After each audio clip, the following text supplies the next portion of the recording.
My name is Danielle McCaslin. I teach 8th grade science at Mills Park Middle School in Cary, North Carolina. And for this project, my students were studying natural resources, and my goal for them was to create a new sustainable plan for the town of Cary.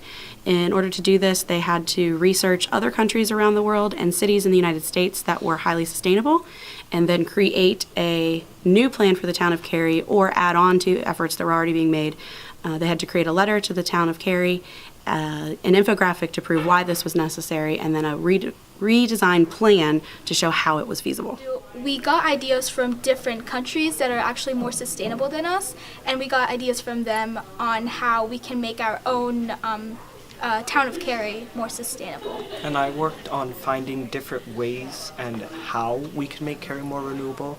So I thought about giving incentives to people so that they would use more solar panels, and just making it easier to become a renewable place. Yeah, and I really think the big picture about this whole project that we all did was to find ways to make the town of Cary more sustainable for the future, and to find better ways to get our energy that are reusable instead of non-reusable, and that will not harm our environment. The total average cost per windmill will be at most $105,000. I think that what's going to benefit Cary the most is really just small things, like a lot of people talked about bike lanes, and a lot of people talked about just people implementing their own solar panels or their own solar shingles, which are cheaper.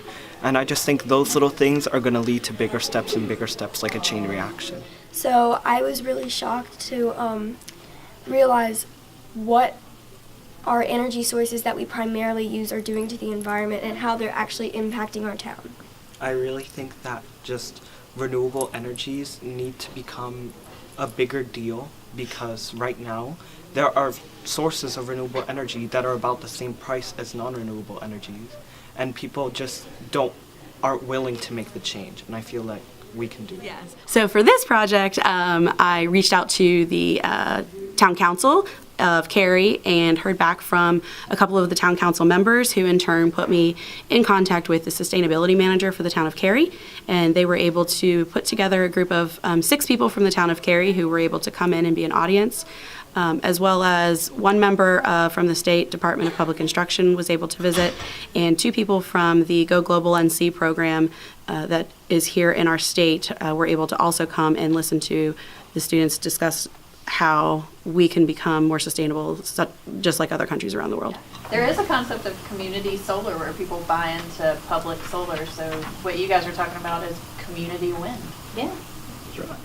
It was honestly really nerve-wracking because these are professionals, they've been in this industry for way longer than I have. So I was mostly nervous at the end when they were asking these questions, because if I didn't know the answers to them, and then also it was nerve-wracking because I had to make sure that the information that I was presenting to them wasn't inaccurate. It's really cool to think of it, but at the same time I was really nervous because, it's the town council, and I was really hoping that they would take into consideration our idea, and it made me work a lot harder, because I knew that if this isn't just a project, this is something that could actually happen. From this, not only did I want my kids to understand natural resources and do well on the test and all of that stuff, but more so I wanted them to have the skills necessary to communicate,